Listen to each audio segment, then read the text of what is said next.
Se a base não estiver bem efetiva, os demais não vão conseguir. Eu sempre brinco, é algo que a gente fala com criança, mas a gente precisa dizer para adulto. Estômago não tem dente, tá? Então ele precisa estar com suas funções efetivas, funcionantes. Eu preciso mandar pro intestino parcialmente quase tudo muito bem quebradinho para ele lidar lá com o processo absortivo sem sofrer muito.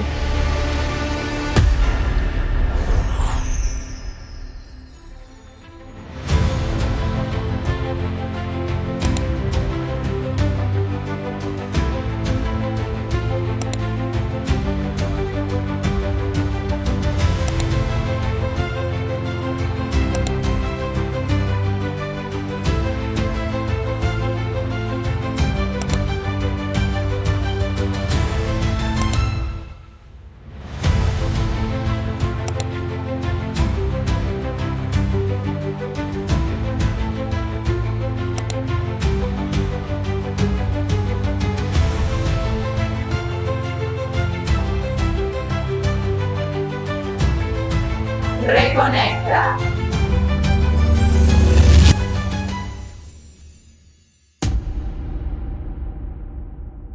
Olá, eu sou Gabriele Tigre, sou ginecologista, especialista em cirurgia ginecológica, e essa é minha amiga Lívia Cisneiros, também ginecologista, especializada em ginecologia regenerativa, integrativa e longevidade. E vocês sejam muito bem-vindos ao Reconecta.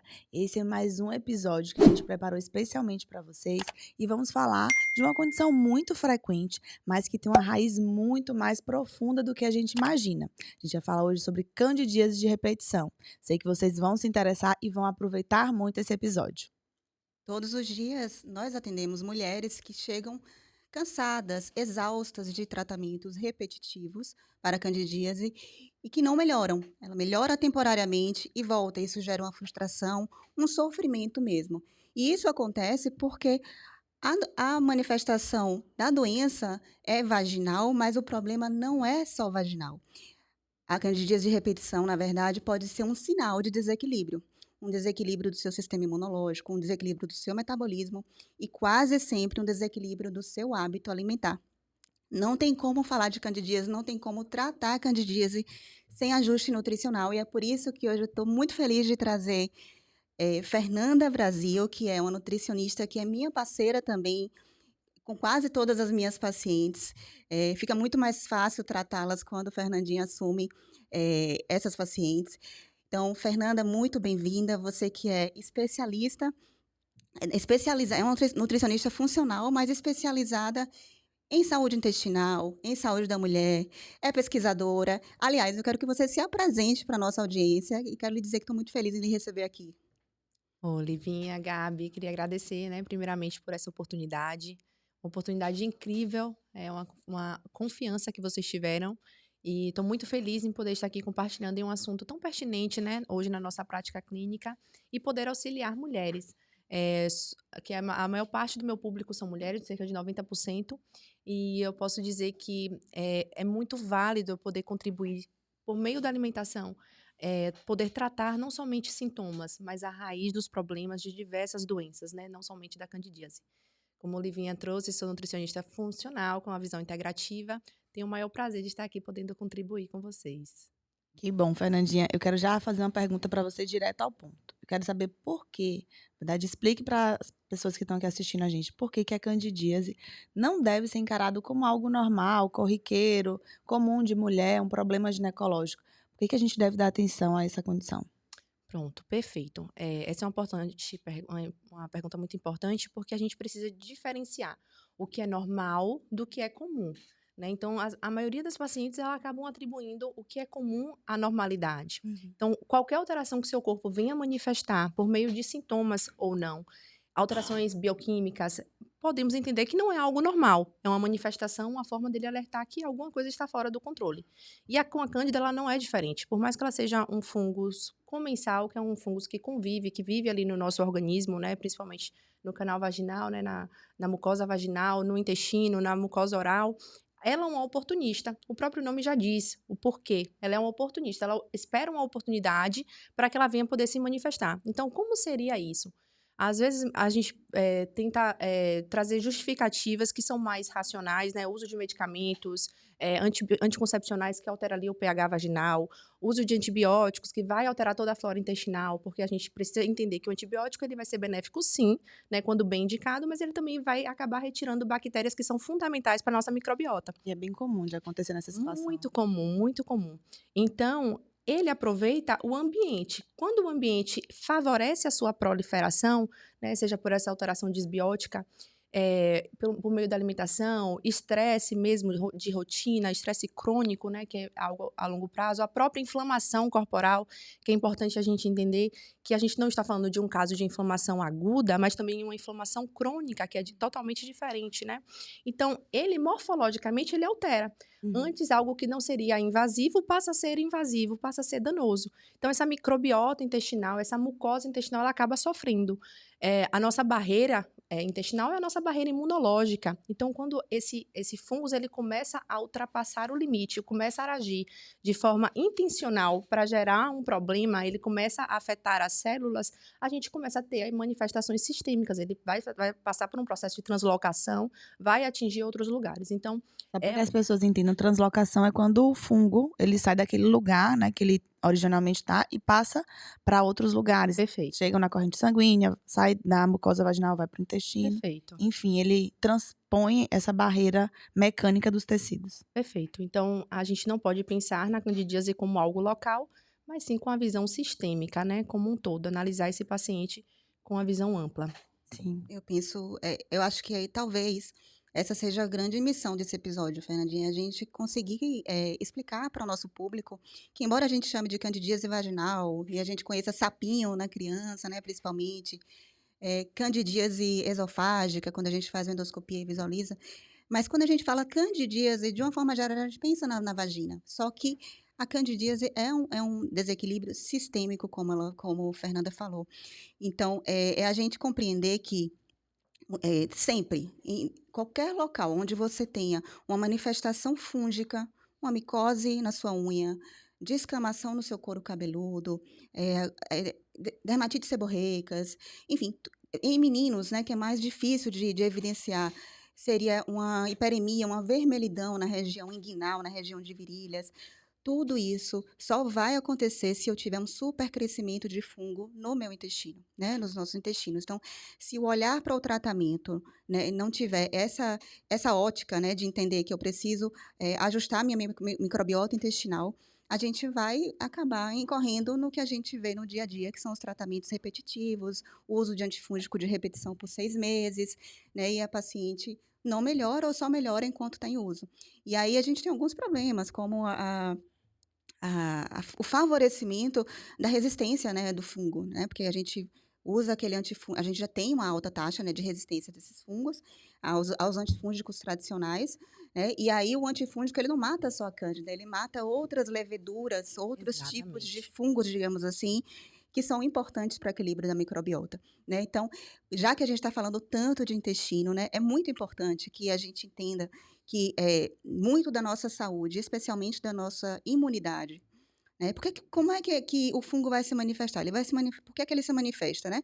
Se manifesta decorrente de um erro alimentar, que a gente vai falar muito aqui, se manifesta por conta de um desequilíbrio imunológico, por conta desse erro alimentar, porque nós estamos, né, subnutridos e o sistema imunológico precisa disso, e por conta do uso de medicação, seja o inibidor de bomba de próton, dos prazóis que a gente usa tanto, um corticóide, um antibiótico, né? E o estresse. O estresse é um grande deprime, né, o nosso sistema imunológico.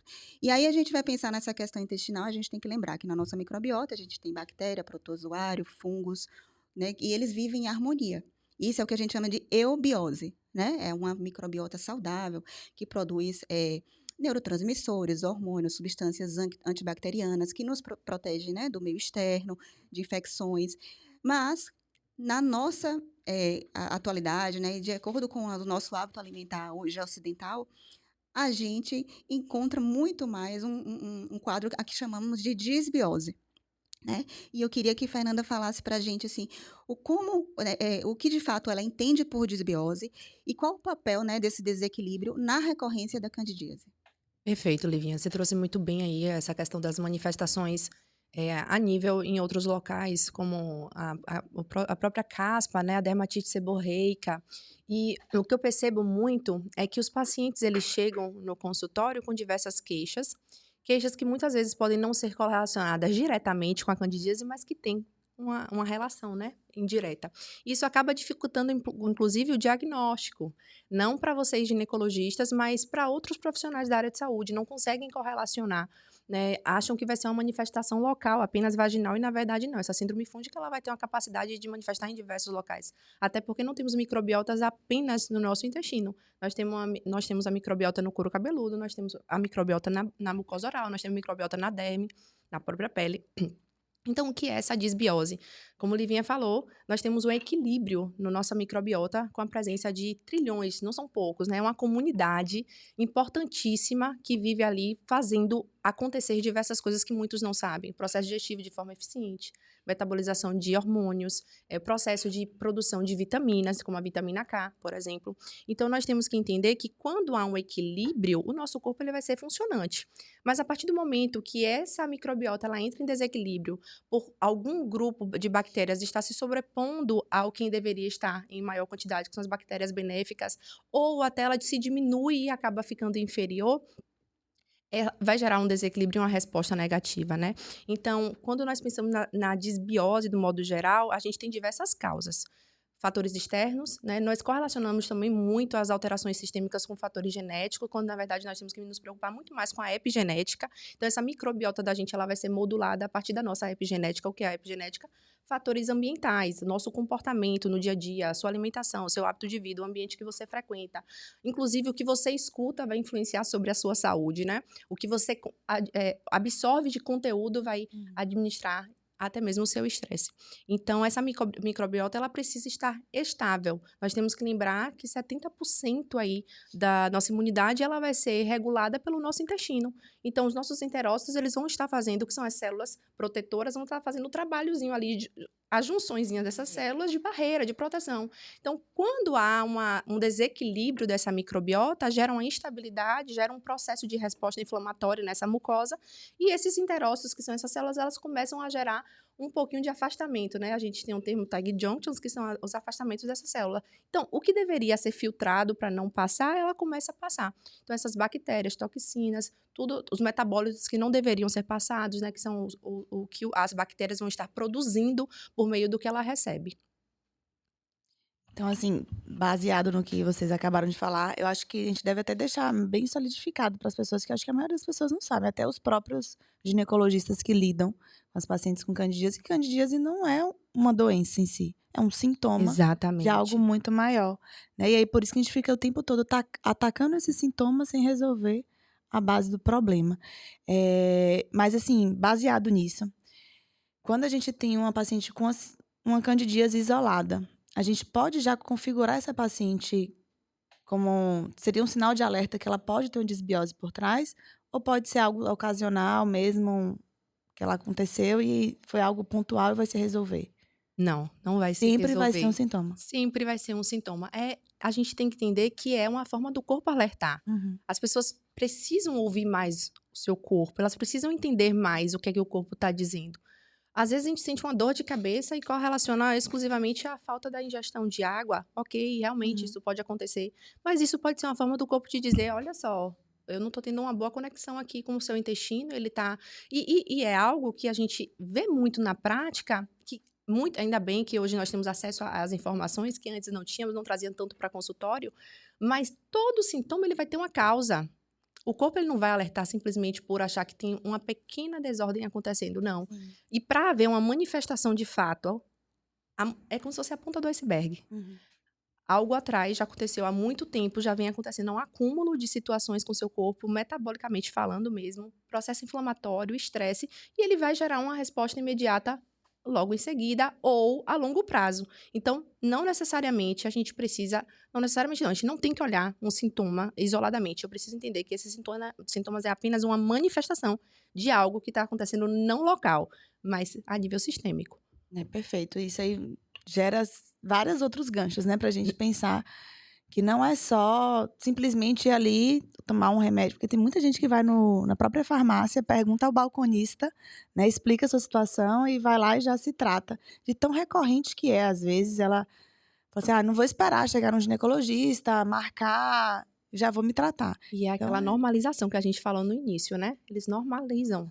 O paciente às vezes chega com a queixa no consultório e a gente sempre pergunta, né? Eu faço um rastreamento metabólico e eu brinco com os pacientes. Eu vou te perguntar do fio do cabelo até a ponta da unha do pé. Uhum, Porque muitos momentos eles esquecem que estão sentindo. uhum. Normalizam tanto que não tem nem a percepção. Ai, eu tô muito próximo ali do período menstrual, sinto uma coceirazinha, mas é normal. É porque eu tô perto de menstruar, ou no pós, ou quando eu tenho relação sexual. É muito comum essa Muito comum. Então eles normalizam, não entendem que não é normal, que é comum. Ou esse comum, porque Uhum. dentro da classe, a gente estava falando sobre isso um pouquinho antes de começar, a mulher gosta muito de conversar. Então eu converso com a minha amiga, não, eu também sinto isso. Não, é verdade, é muito parecido. Então tudo vai normalizando e não buscam ajuda. E quando chegam pra gente, normalmente, assim, 3 episódios no ano acaba sendo pouco pra nossa realidade, 3 a 4 episódios. Então, tem mulheres que chegam no consultório com Todo pelo menos todo mês mês. acontecendo. E aí são mulheres que já estão cansadas, já não aguentam mais, e aí de fato procuram ajuda pra poder entender o que deve fazer. E aí eu queria saber de você, como nutricionista funcional, como é que a gente pode te usar para resolver esse problema? Como é que você atua nesse sentido? Perfeito. O primeiro ponto é a gente olhar para esse paciente, eu olho para esse paciente de forma integral. Eu preciso conectar, né? Tudo que ele está trazendo para mim, toda a história clínica dele, a história atual, estilo de vida, questões emocionais. E a partir disso, eu conseguir contemplar o que a nutrição funcional ela consegue trazer para esse paciente, né? E claro, respeitando a individualidade. Nem tudo é para todo mundo, isso é fato, mas existe o básico a ser feito nesse momento. Então, eu preciso restabelecer essa microbiota intestinal, eu preciso desinflamar. E nada mais do que o básico que é a própria alimentação. Então, tem pacientes que eles chegam no consultório já pedindo uma suplementação para resolver o problema, quando, na verdade, se o terreno biológico ele não estiver ajustado, que é como se fosse, vamos ilustrar, como se eu tivesse que plantar uma semente em um solo. Esse solo, ele não foi adubado, ele não foi regado, e eu quero que essa semente, ela venha a florescer. E isso vai ser praticamente impossível, né? Então, eu vou estar descartando o dinheiro ali, eu suplementar alguém que eu não estou tratando pelo básico, que é alimentação e estilo de vida. Então, a nutrição funcional, ela vem para conscientizar esse paciente, para entender onde você está errando, porque, de fato, se nós estivéssemos fazendo tudo certinho, com certeza não estaríamos tendo essas manifestações. Então, eu preciso entender quais são as causas para esse paciente, né? Porque são diversas. Então, nem todo mundo vai ter a mesma causa, o mesmo princípio. Entender, tratar, modular esse intestino, ver a resposta e, a partir desse momento, começar o processo de reeducação para que o próprio paciente ele tenha uma liberdade e consiga pôr em prática isso por consciência, né? Conseguir ele mesmo mudar esse padrão de vida por meio da nutrição funcional. Então não é só tirar o açúcar, né? Não mesmo, não mesmo. Imagine só se eu falasse para vocês assim, vamos tratar candidíase pela medicina, usem apenas pomada vaginal. Exato. Ave Maria. Então, Não teria eu sempre como. digo que não dá para simplificar o que não é simples, né? E eu tenho certeza que para Fernanda é como para mim. A paciente que vem por candidíase é uma das consultas mais longas que a gente vai ter. Porque são pacientes cansadas, né? Assim, dos sintomas, elas ficam frustradas porque tratam e isso interfere também na vida sexual, na autoestima delas e tudo mais. Mas quando a gente entende, isso é uma coisa que Fernanda não aprendeu na faculdade, eu também não aprendi na residência, né, de ginecologia, a gente teve que buscar entender de onde que vem Perfeito. esse equilíbrio, né?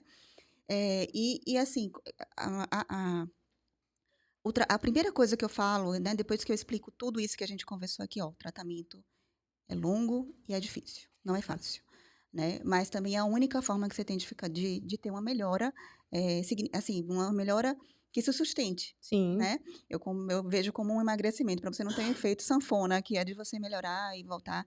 Mas não é um tratamento fácil, porque você... veja, às vezes a candidíase que de repetição que está se manifestando aos 30 anos, ela está refletindo um desequilíbrio da infância, da primeira perfeito. infância, né?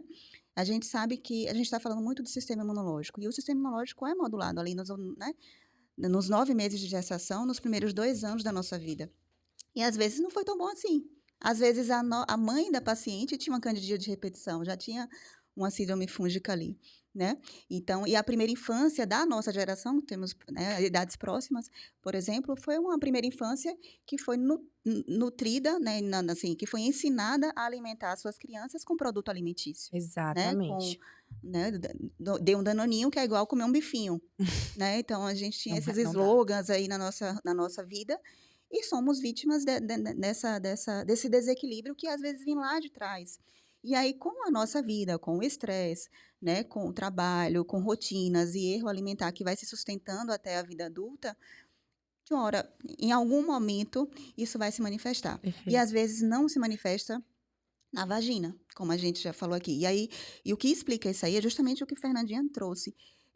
Quando eu tenho esse desequilíbrio, né, dessa população que nos habitam, porque vejam, essas bactérias boas, quando a gente tem, né, uma microbiota ok, elas competem com os fungos e com as bactérias ruins, né? Por espaço, né? Por território, por alimento, e elas produzem substâncias antifúngicas, antibactericidas. Então, quando eu tenho um desequilíbrio, por si só ali, eu já tenho um gatilho de inflamação. E aí, quando eu tenho essa perda de integridade dessas células que Fernandinha explicou, de uma entre outra, eu tenho uma barreira intestinal que ela é disfuncional também, ela, né, ela acaba permitindo passar para a minha circulação sanguínea e ter contato com minhas células imunológicas, coisas que não deveriam passar. Coisas, corantes, né? Os próprios, nossa alimentação que a gente normalizou, como o glúten, né? Então, nós temos também, nesse contexto, né? Porque as pacientes querem saber o seguinte, o que é que causou isso aqui? Né?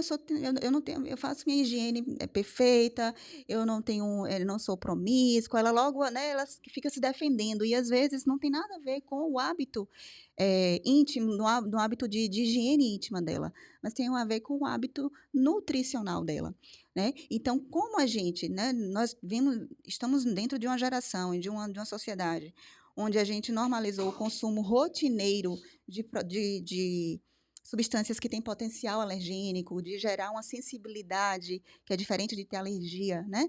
Uma sensibilidade tardia, o glúten do trigo, né, do centeio, a caseína do leite, enfim, excessos. A gente está falando de rotina, né? Que a gente aprendeu que em todas as refeições a gente deveria comer algum derivado de trigo, algum derivado de leite, né? E aí, tudo isso pode gerar esse desequilíbrio intestinal, e isso vai se manifestar naquela mulher que nos procurou com a candidíase de diversas formas. Sempre, quase sempre, são mulheres que têm uma TPM exacerbada, Exato. né? Quase sempre são mulheres, né, que têm endometriose. Existe uma associação muito íntima entre endometriose e candidíase de repetição, doenças autoimunes e candidíase de repetição, fibromialgia e candidíase de repetição. Por quê? Porque o fungo, ele não causa só a coceira vaginal, ele causa desequilíbrios hormonais, inclusive, né? Então, ele produz substâncias que são excitatórias, né? Cerebrais. Então, a gente já tem estudos associando o supercrescimento de fungo no intestino a TDAH, a problemas psiquiátricos, psicológicos. Então, assim, ou a gente entende que se trata, de fato, de um problema sistêmico, e por isso que algumas vertentes chamam de síndrome fúngica, ou a gente só vai estar tratando a ponta do iceberg. E mais que isso, estaremos negligenciando um fator de inflamação crônica subclínica que pode favorecer outras doenças, esteatose hepática, né, Perfeito. doenças neurológicas, doenças, enfim. Então, Fernandinha, assim, uma das perguntas que eu queria te fazer é a seguinte: essas pacientes, elas vêm cansadas, como a gente já comentou, e frustradas, pelos tratamentos, né, repetidos e recidivas, né, não tem melhora, mas não é só isso, né? O intestino, ele tem uma relação muito íntima, né, com a nossa saúde mental, né? Como que você vê isso? Você identifica realmente que são pacientes que podem ter gatilhos emocionais? Eu conheço a sua anamnese e é muito completa, então eu tenho certeza que você nota essa relação e como é que você aborda.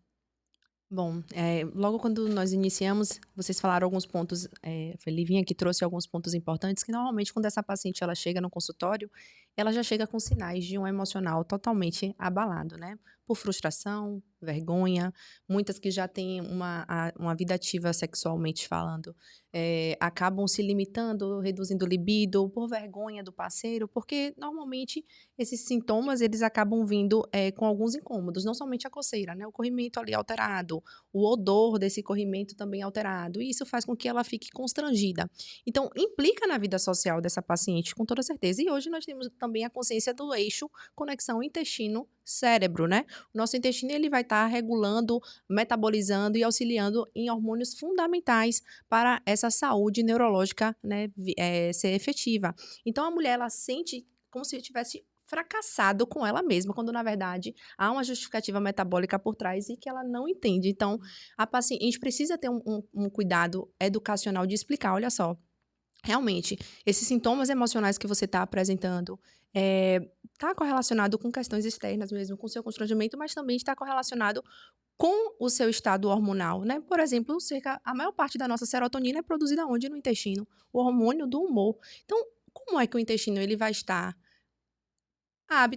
preparado e suscetível a ter uma produção, auxiliar no processo de uma produção de um hormônio, sendo que o ambiente não está favorecido para isso? Então, a gente tem que entender e interligar sistemas. Hoje, nós fazemos isso, e é fundamental. Então, interligar a questão emocional, entendendo que há uma justificativa fisiológica, patológica, associada ali ao quadro.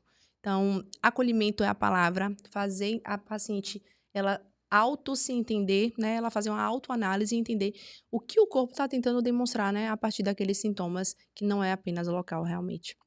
E você falou uma coisa importante sobre alimentação, que cabe um pouquinho com a pergunta que a Gabi fez, sobre a nutrição funcional, e que a gente se preocupa muito com o que é que nós não devemos comer.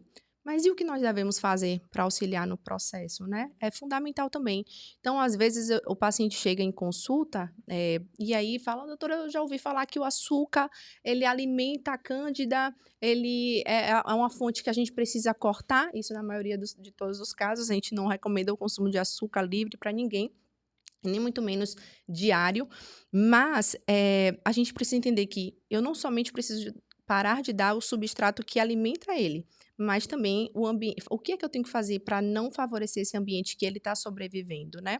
Então, alimentos profúngicos corriqueiramente utilizados na rotina alimentar de um paciente, e eles não fazem a correlação, né? Isso acaba me deixando, assim, um pouco triste, porque não é só o paciente que não tem essa consciência. Outros profissionais que acompanham também acabam não conscientizando. E é fundamental. Então, quando a gente pensa em uma alimentação voltada para esse paciente, eu preciso alertar eles contra os riscos. Algo que é muito habitual em consultório, esses dias aconteceu comigo, uma paciente, eu sempre pergunto, né, como é o ambiente da casa, se há algum tipo de mofo na casa, porque a gente tem que entender o seguinte, não há álbicas, né, mas existe outro tipo de cândidas e existe outro tipo de fungos, e existem fungos no ambiente, né, externo, e existem partículas que são eliminadas e ficam no ar. Então, o que é que acontece? A gente está em contato com esse ambiente tóxico, acaba promovendo o quê? Um processo inflamatório corporal que não vai ajudar no processo de recuperação dessa paciente. E aí ela trouxe para mim assim, não, na minha casa ela não tem pontos de mofo em nenhum lugar. Mas acontece, às vezes, na fruteira, quando eu deixo muito tempo um alimento, eu vejo que surge um pontinho assim, um mofinho. E aí eu fiz a pergunta, e o que é que você faz? Ela fez, não, eu vejo se o outro lado tá do mesmo jeito, eu tiro a parte de cima e por dentro tá tudo ok, então eu como o restante.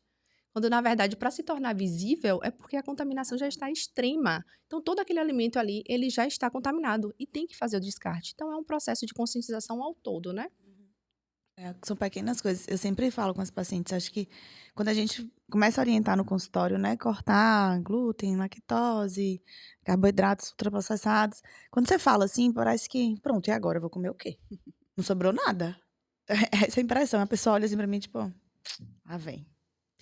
E aí, o que eu falo assim, nesse momento, eu acho que é a hora que o nutricionista vem para te mostrar que a substituição é muito mais inteligente do que o cortar. Perfeito.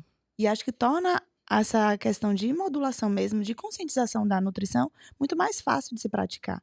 Porque de cara parece impossível, quando você consegue e tem a noção do que você vai trocar, você consegue sentir os benefícios e a partir desse momento que você começa a ter os benefícios, é algo que é automaticamente nutrido ali. Você consegue saber o que te faz mal, você vai evitar, logicamente. Ninguém vai querer comer uma coisa que faz mal, sim, por nada. Então, acho que é algo muito mais fácil de se praticar quando a gente tem a consciência do que a gente pode trocar, substituir. Não é simplesmente parar de comer. Até porque o mundo lá fora está todo... Uma coisa Exato. básica que a gente faz, que eu faço muito para ajudar a paciente, é ensinar, mostrar de uma forma simples o que é um alimento, o que é um produto alimentício. As pessoas não têm essa noção, né, de que e o alimento ele é, né, foi criado por Deus, ele é completo, ele é perfeito. O produto alimentício diferente, né? Então ele tem menos nutrientes e um maior potencial alergênico. Então, Às vezes é um conhecimento mais simples que a pessoa precisa saber do que é realmente não, um plano alimentar é, complexo, com muitos suplementos. E não é isso que a nutrição quer Perfeito. trazer. senão essa Exatamente. paciente vai ser aquela vítima das dietas, dieta da lua, do abacaxi, né, enfim, do ovo, né? Então, quando a gente educa essa paciente, é a nossa função, né? Nós somos profissionais de saúde, nossa função é educar essa paciente acho que é exatamente o que você falou, Gabi. Ela precisa entender que não é, e que Fernanda também trouxe, não é exclusão, é inclusão. É. É que, na verdade, quando a gente vai Aprender a fazer um comer. recordatório, né, Fernandinha? As pacientes têm uma dieta monótona. Ela come variações daquela preparação, mas é a mesma coisa todos os dias, né? A mesma coisa, assim. Hoje é um pãozinho, amanhã é um biscoitinho, uma torrada. E, enfim, então é muito. E a gente tem, né, além da exposição frequente a um produto alimentício, né, que não é interessante, eu tenho uma deficiência nutricional porque eu não estou comendo o que eu preciso comer, né? É bem por aí. Partindo disso, vamos falar um primeiro passo para quem está vivendo essa situação. Para tratamento. O que ela pode começar a fazer sem precisar necessariamente de um plano todo detalhado, mas assim, qual o primeiro passo? Vamos sair dessa situação. O que eu preciso começar a fazer? Primeiro passo. Eu acho que a gente até já falou algumas vezes aqui, mas é bom reforçar. Escutar o próprio corpo é o primeiro passo acima de tudo, né? Entender como o seu corpo vai responder diante a qualquer alteração que a gente venha fazer de conduta, mesmo em prol daquela paciente. Mas, além disso, nós precisamos entender, como já falamos tanto de intestino aqui, de microbiota intestinal, como nós podemos modular esse intestino, né? Falamos muito sobre bactérias, sobre as bactérias boas estarem em uma maior quantidade, esse intestino diminuir o processo inflamatório ou quando ele está mais inflamado, mas o que é que eu preciso fazer para isso? Eu gosto muito de falar sobre a dieta mediterrânea, que é uma dieta a qual todo mundo deveria se habituar. Uma dieta onde não tem muitas coisas diferentes do que o ser humano deveria fazer, que é comer aquele alimento vindo da terra, né, com o óleo de qualidade, um azeite de oliva, castanhas, com a gordura boa, a fontes de proteínas adequadas. Mas a gente também pode utilizar algumas estratégias específicas antifúngicas, né? E eu sempre conscientizo o paciente sobre algumas coisas que é importante eles estarem atentos. Quando a gente vai pensar em se alimentar bem, Livinha trouxe sobre a consciência aí de entender sobre a diferença entre um alimento industrializado e um alimento natural. Mas é importante também conscientizar o paciente para ele entender que ele não está comendo uma maçã, ele está mastigando o alimento para gerar nutrição ao seu corpo. Então, quando eu olhar o alimento, eu entender que aquilo ali é algo que vai nutrir, vai modular e vai formar atividades que são fundamentais para o funcionamento do nosso corpo. Então, a alimentação antifúngica, como nós falamos, né, tem uma ação antifúngica, ela vai promover um ambiente adequado para que essa bactéria deixe de... esse fungos, perdão, deixe de proliferar.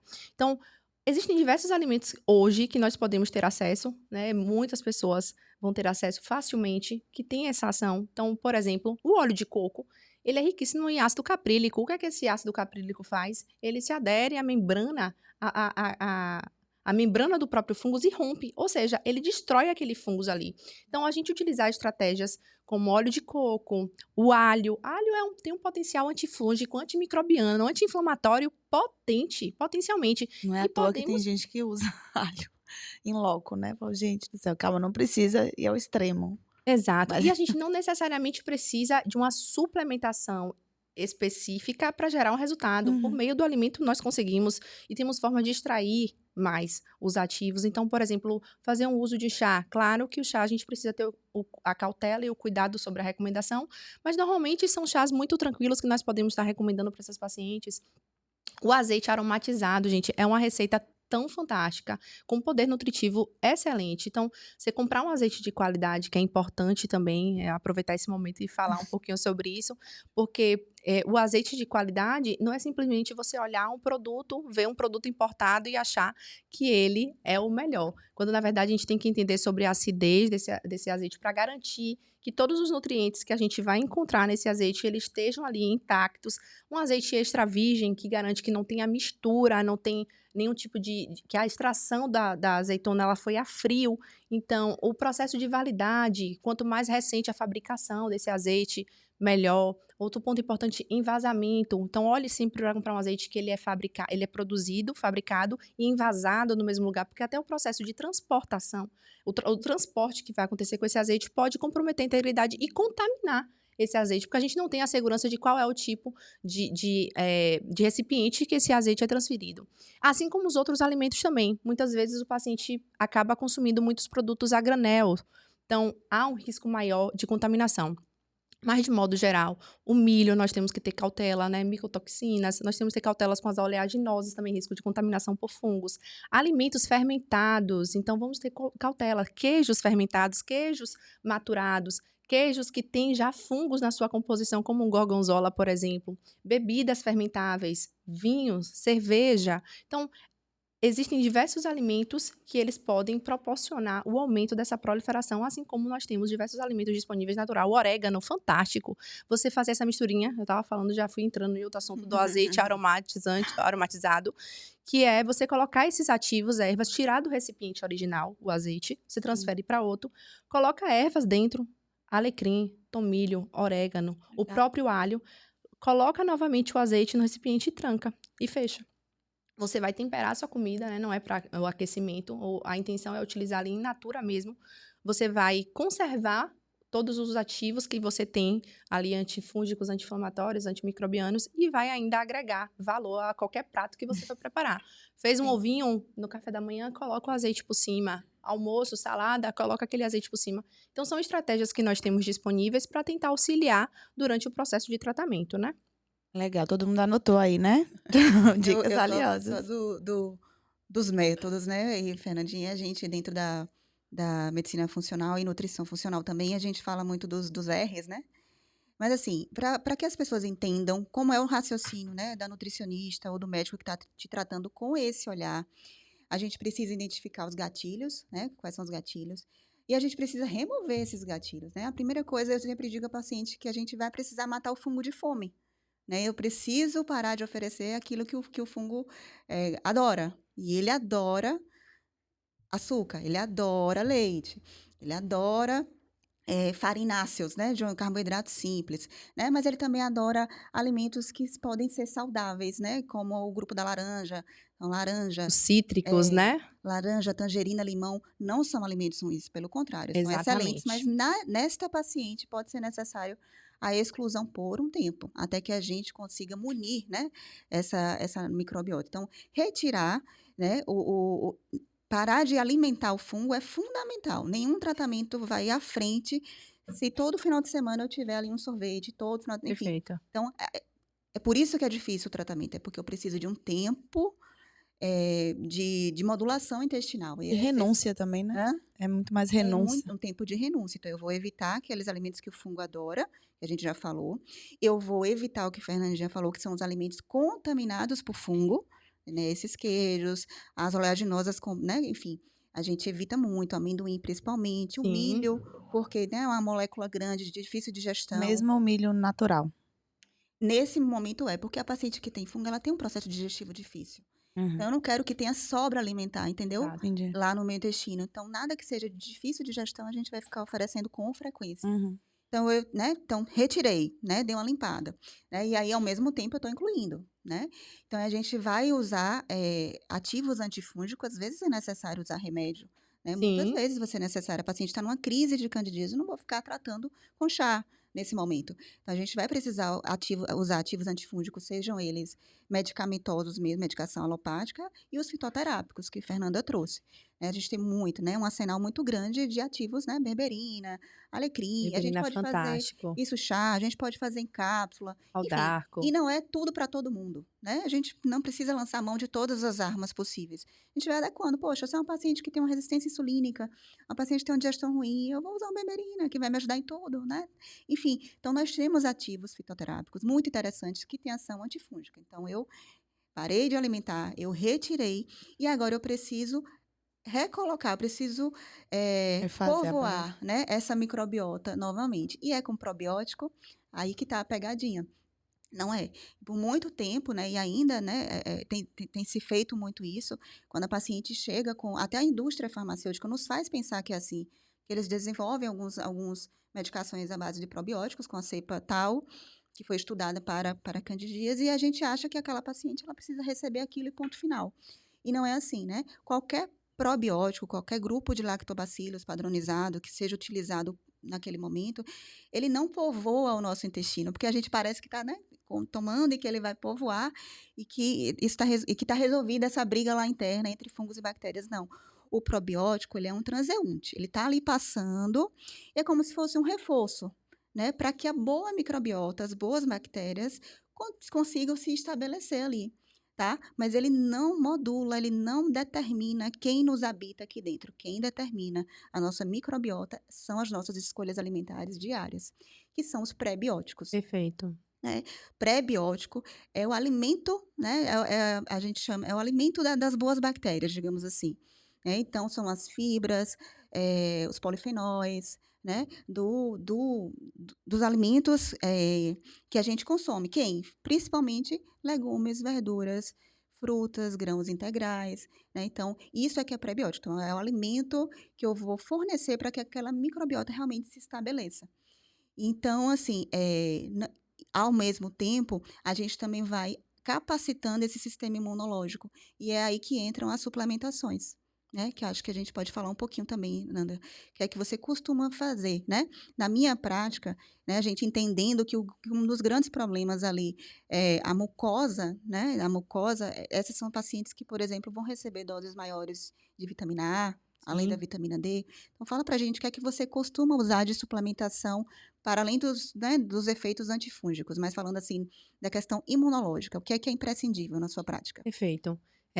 Um ponto muito importante a gente entender que não adianta eu estabelecer o intestino, tentar, porque o remover, restabelecer e recolocar, eu preciso garantir que todo o trato digestivo esteja efetivo. Perfeito. Então, se eu não corrijo desde a parte superior, o intestino ele não vai ter o efeito desejado, né? Então, estamos partindo do princípio desde um processo de mastigação, produção enzimática, ácido clorídrico eficiente. Então, depende muito do paciente, depende muito do caso, né? Mas, normalmente, a gente precisa corrigir a parte digestiva, nós necessitamos de enzimas digestivas para auxiliar no processo. Eu me arrisco a dizer, Fernandinha, que esse é o grande determinante do sucesso do nosso Com tratamento. certeza, com É certeza. ajustar a parte digestiva. A parte digestiva, porque senão, se a base não estiver bem efetiva, os demais não vão conseguir. Eu sempre brinco, é algo que a gente fala com criança, mas a gente precisa dizer para adulto. Estômago não tem dente, tá? Então, ele precisa estar com suas funções efetivas, funcionantes. Eu preciso mandar para o intestino parcialmente quase tudo muito bem quebradinho para ele lidar lá com o processo absortivo sem sofrer muito. Então, se eu tenho uma baixa produção do ácido clorídrico, se eu tenho uma baixa produção de enzimas digestivas, eu vou ter um intestino funcionante? Não vou. Não vai adiantar. Então, eu vou estar piorando o problema. Então, enzimas digestivas são aliados fundamentais, assim como alguns outros. A berberina mesmo é fantástica, né? Que é um ativo ali de uma planta medicinal. A gente utiliza muito, mas a gente sempre tem que ter muita cautela para quem eu estou indicando, né? Então, é importante, nós estamos falando aqui de alguns ativos, mas entender que é necessário o acompanhamento profissional para indicação, realmente, se vai fazer sentido para o seu caso e se há uma indicação. Até porque, muitas vezes, o paciente chega para a gente polimedicamentado. Tem interações, por mais que sejam ativos naturais, eu use uma tintura específica para auxiliar no processo digestivo, vai ter interação. Então, eu preciso entender se é seguro essa interação com o caso que nós iremos, né, tratar. Então, o extrato de própolis também é efetivo demais. Nós hoje temos uma gama de extrato de própolis disponíveis e nós pensamos apenas no verde, mas temos tantos outros com potenciais fantásticos, tanto para imunidade, processo anti-inflamatório. Nós também podemos utilizar o óleo de coco, não somente pensando na questão antifúngica, né? Antimicrobiana também, ele é sensacional.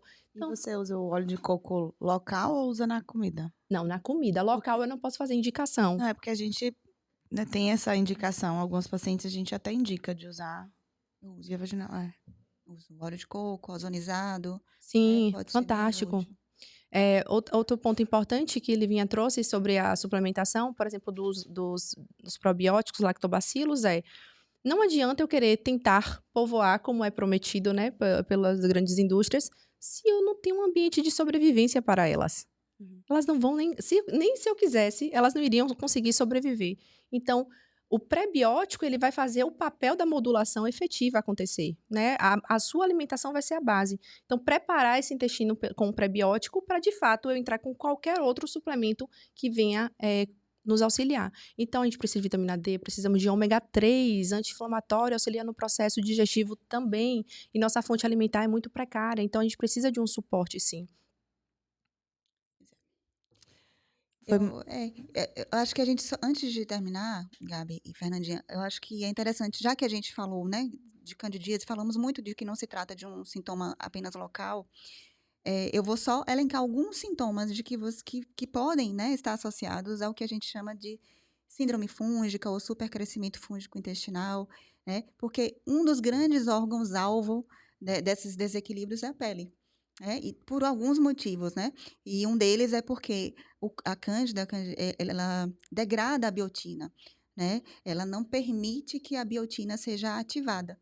Então, por isso que a paciente que vem com candidíase, você pergunta se está com queda de cabelo, o cabelo está se jogando, doutora, no chão, né? Muitas têm alterações ungueais, né? Descamação de unha, a saburra da língua, que a Fernandinha pode falar até melhor que eu, mas a pele é um alvo, né? Então, queda de cabelo, descamação de unha, descamação de couro cabeludo, acne, né? Então, esses dias atendi uma paciente que eu já conhecia o histórico, que veio para mim, porque a gente está fazendo um tratamento local.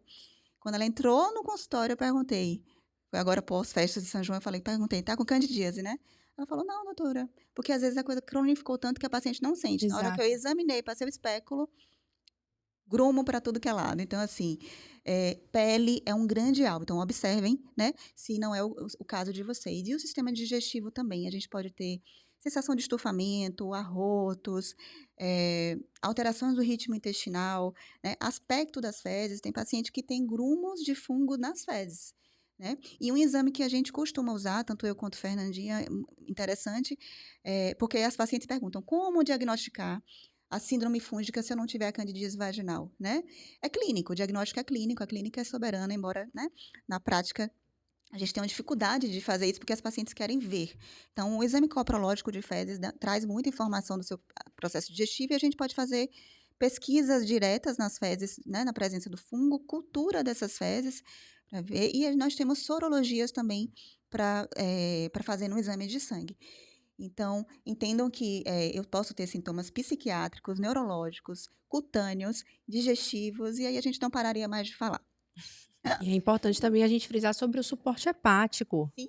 né? Porque nesse processo o fígado também ele fica sofrido. Ele fica tentando metabolizar tudo que vai chegando para ele, toxinas, e ele começa a gerar uma necessidade de um suporte, né? E quando a gente estava falando sobre suplementação, algum ponto bem importante é falar sobre o suporte que a gente precisa dar, não só alimentar, mas também suplementar ao fígado. Então, a silimarina, o NAC é algo que eu utilizo também, mas alguns estudos, eles mostram que a cisteína, em alguns momentos, em algumas fases, ela pode proporcionar, sim, porque a proliferação e a resistência do fungo, porque é como se ele utilizasse o enxofre para se proteger da resposta imunológica.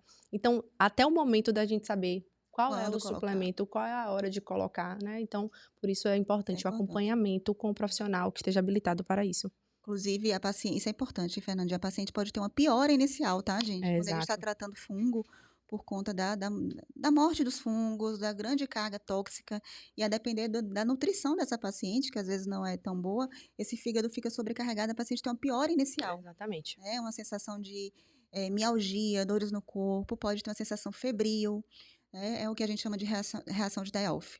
Né? Então, esse suporte hepático é muito importante, de fato. Esse episódio não vai ser só para as pacientes, ele vai entrar no hall de assuntos da residência médica de ginecologia, porque realmente foi um episódio muito completo, com conhecimentos que a gente não tem no dia a dia. E candidíase, eu tô aqui de prova, a Livinha tá aqui de prova, é muito frequente no nosso consultório, é muito frequente mesmo. Até as sintomáticas e as assintomáticas, né, que não se dizem estar, também podem estar passando por esse problema. Então, assim, Fernandinha, eu queria te agradecer por tanta entrega, por esse conteúdo de tanto valor.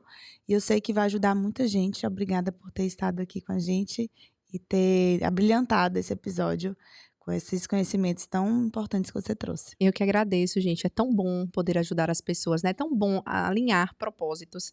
É tão bacana poder compartilhar isso com vocês, porque vocês têm a mesma visão. Não estamos falando sobre olhar o indivíduo como um paciente, mas a visão de alinhar mesmo, entender, se colocar no lugar desse paciente e buscar, estudar para poder trazer o melhor para ele, porque você sabe, se o seu paciente ele está trazendo uma queixa para você, você precisa ter uma escuta humana, né? Entender a questão do valor do seu profissional ali na vida daquela pessoa e o impacto. Então, estar compartilhando aqui com vocês, isso é tão gratificante. Agradeço muito a vocês.